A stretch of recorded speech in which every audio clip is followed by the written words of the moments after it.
नमस्कार दोस्तों, stock market studies में फिर से एक बार आपको बहुत बहुत स्वागत है। तो आज यहाँ पे मैं बात करूँगा एक ऐसे कंपनी के बारे में। देखिए जिसके बारे में बात करने मुझे एक अच्छे फीलिंग्स होते हैं, क्योंकि मैं पहले बता दूँ।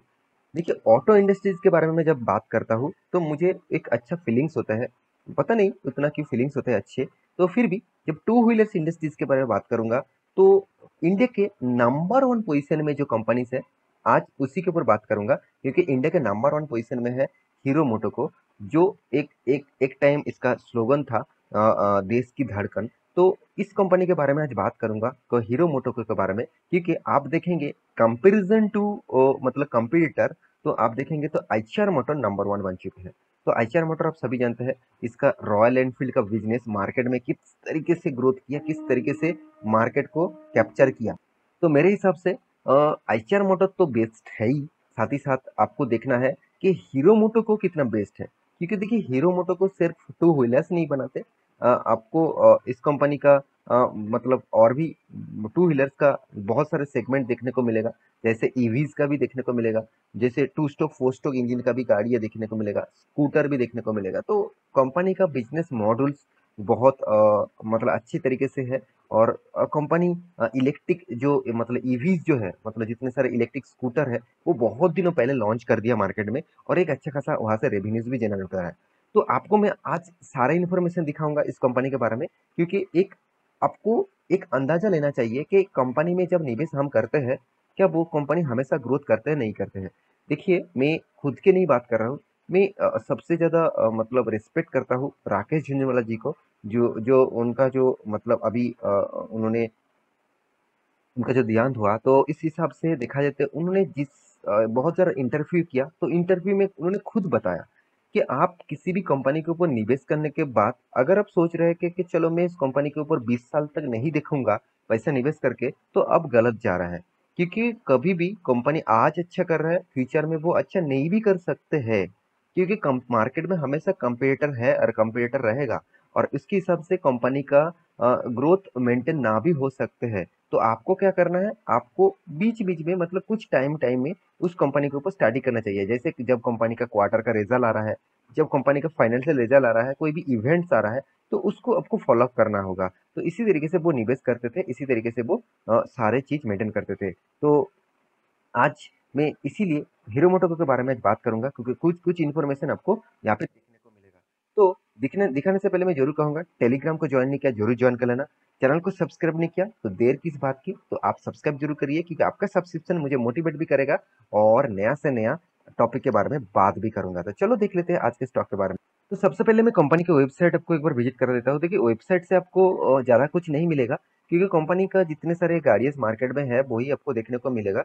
मतलब जितने सारे बाइक्स कंपनी मार्केट में लॉन्च करके रखे हैं, जो वो स्कूटर भी हो सकते हैं, वो मतलब आप देखेंगे मतलब बाइक्स भी हो सकते हैं, तो हैवी बाइक्स भी हो सकते हैं। मतलब इस तरीके से कुछ प्रोडक्ट कंपनी जो मार्केट में लॉन्च किया है, तो उसी के बारे में यहाँ पे जानकारी है। तो मैं यहाँ पे इसके बारे में डिटेल्स आपको डेटा यहाँ पे आपको ज़्यादा से ज़्यादा नहीं दे सकता। मैं कुछ डेटा आपको और दूसरी जगह से दिखा सकता हूँ, और दूसरी जगह से आपको दे मतलब दिखवा सकता हूँ। तो चलो मैं उसी के ऊपर बात कर लेता हूँ, उसी के ऊपर डिटेल्स आपको दिखा देता हूँ।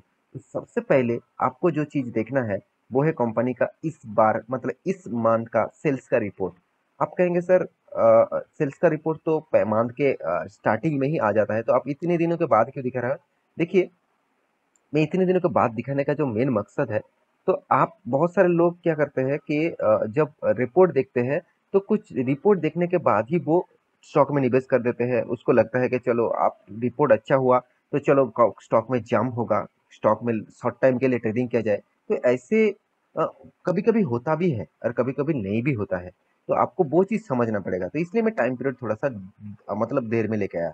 तो इस बार देखिए जुलाई जो 2022 मतलब जुलाई मंथ खत्म होने के बाद जो रिपोर्ट आया, और पिछले सालों के जुलाई में जो रिपोर्ट था, उसमें दोनों में अंतर क्या है वो आपको मैं यहाँ पे समझा देता हूँ। जो मोटरसाइकिल कंपनी ने बेचे हैं, और वो भी देखिए कंपनी कितना 4,21,288 यूनिट्स। देखिए मैं यहाँ पे आपको लिखना चाहता हूँ, यहाँ पे यूनिट है, मतलब कोई भी यूनिट्स है, मतलब कोई भी यहाँ पे रुपीज के बात नहीं किया जा रहा है। इतने यूनिट कंपनी ने बेचे हैं, जो पिछले सालों में ज्यादा था 4,24,126। तो ऑब्वियसली स्कूटर के बारे में बात करें तो स्कूटर जो कंपनी ने बेचे करीबन 24,292, और पिछले बार कितना था 30,272। तो इसका मतलब क्या समझ में आ रहा है आपको? इसका मतलब यही समझ में आ रहा है कि कंपनी का क्वार्टर क्वार्टर बेसिस, सॉरी मतलब month of month basis, previous month के हिसाब से कंपनी का जो सेल्स है वो यहाँ पे डाउन हो चुके हैं, क्योंकि टोटल जो डोमेस्टिक और एक्सपोर्ट कंपनी करते हैं, डोमेस्टिक के हिसाब से कंपनी का डोमेस्टिक में सबसे ज़्यादा माल बेचा गया है, मगर बाहर की कंट्री में उतना ज़्यादा माल नहीं बेच पाए, क्योंकि देखिए डोमेस्टिक में देखा जाए तो 4,30,680 के आसपास कंपनी माल बेचे हैं, मतलब 4,30,640, सॉरी 80। तो और पिछले बार में कितना था 4,29,200। तो मतलब यार मतलब टोटल जो डोमेस्टिक जो सेल्स है उसमें कंपनी का ऑब्वियसली थोड़ा सा ग्रोथ है, और मगर कंपनी जो एक्सपोर्ट है यहाँ पे बहुत कम हो चुके हैं। पिछले बार कितना 25,000 माल बेचे थे, और इस बार कितना करीबन करीबन 15,000 के आसपास। तो 10,000 कम गाड़ियां बेचना मतलब कंपनी के लिए सेल्स कितना डाउन होना, और जितना सेल्स डाउन होंगे उतना ही कंपनी के लिए खतरा है, क्योंकि देखिए मार्जिन जो है वो अगर नहीं बढ़ेगा तो कंपनी ग्रोथ कहाँ से करेगा। और दूसरी बात, जितने सारे गाड़ी के प्रोडक्ट्स का जो रॉ मटेरियल्स का जो प्राइस बढ़ रहा है, साथ ही साथ पेट्रोल डीजल का जो प्राइस बढ़ रहा है, जो खर्चा बढ़ रहा है, रॉ मटेरियल्स का जो खर्चा बढ़ रहा है, उसके हिसाब से कंपनी का मार्जिन तो उतना में नहीं बढ़ रहा है। तो मार्जिन जितना कम होगा तो उतना ही कंपनी के लिए खतरा होगा। तो आपको इस चीज को दिखाने का जो मेन मकसद है, मेरे कहने का जो मेन मकसद है, आप कभी भी कंपनी को मतलब ऐसे ऐसी दिशा में मत देखना कि चलो कंपनी ने मतलब सेल एक्सपोर्ट में कम किया कि इसलिए कंपनी बर्बाद हो गया, ऐसे बिल्कुल भी नहीं। कंपनी कल डूब जाएगा ऐसे बिल्कुल मत सोचना मत। टोटल फिगर आप देखेंगे तो आपको पता चलेगा कि हाँ, अंतर जो है दोनों में जो डिफरेंस है वो उतना ज्यादा नहीं है, मतलब दोनों ही सेम टू सेम लेवल में है, थोड़ा सा अप्स एंड डाउन है। करीबन करीबन 10,000 के आसपास कंपनी का डिफरेंस है। तो देखिए 10,000 गाड़ियां इस बार कम बेचे हैं, आप शायद से नेक्स्ट मंथ देखेंगे तो ज्यादा बेचेंगे, क्योंकि देखिए सीजनेबल बिजनेस होते हैं। लोग गाड़ियां इंडिया में गाड़ियां लोग कब खरीदते हैं? मान के चलिए जब गाड़ियां खरीदते हैं कोई भी फेस्टिवल आते हैं, जब इंडिया का फेस्टिवल स्टार्ट होता है, जब अक्टूबर नवंबर दिसंबर इस तरीके से मंथ में जो फेस्टिवल चलते हैं ना, उस फेस्टिवल टाइम में ही लोग ज्यादा से ज्यादा गाड़ियां खरीदते हैं। तो तब आप सेल्स देखना, तब आपको पता चलेगा, क्योंकि मैं आपको रिपोर्ट दिखा रहा हूँ। तो आप देखेंगे जो कंपनी का जो रिपोर्ट है, आप क्वार्टर का रिजल्ट आप देखेंगे तो चलो मैं आपको दिखा देता हूँ दिसंबर, इस क्वार्टर का रिजल्ट लिख दिए।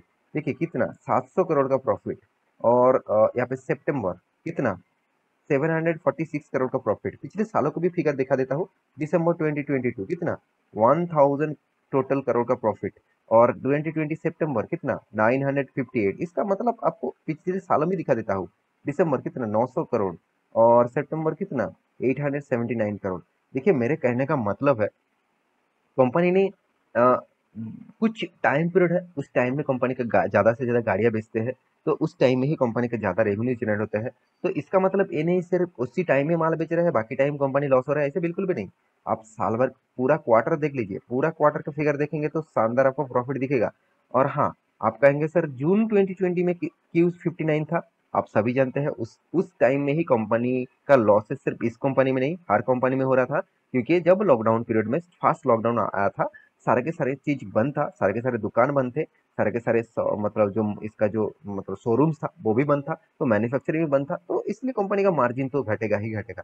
तो फिर भी कंपनी का टोटल जो मतलब इस बार का जो क्वार्टर का जो रिजल्ट है वो 590 करोड़ तक कंपनी पहुंच चुके हैं। तो एक अच्छी बात है। मैं हीरो मोटो के ऊपर ऑब्वियसली बिलीव करता हूँ, क्योंकि कंपनी देश का धड़कन भी है। साथ ही साथ जब हीरो और होंडा दोनों एक साथ मिलकर काम कर रहा था, तो होंडा को जो टोटल जो मार्केट शेयर था, यहाँ पे देखिए होंडा ग्रुप सोल्ड 26% जो स्टेक थे वो उन्होंने हीरो को बेच दिया। मतलब हीरो के साथ जो कोलाबरेट था, दोनों के एक साथ काम कर रहा था। अगर आप पिछले मतलब कुछ सालों पीछे चले जाएंगे तो आपको गाड़ी का नाम हीरो एंड होंडा एक साथ देखने को मिलता था। अभी हीरो अलग हो गया, होंडा अलग हो गया, क्योंकि होंडा जापानीज कंपनी है, तो जापान इंडिया के साथ मतलब टाई अप करके हीरो के साथ काम कर रहा था।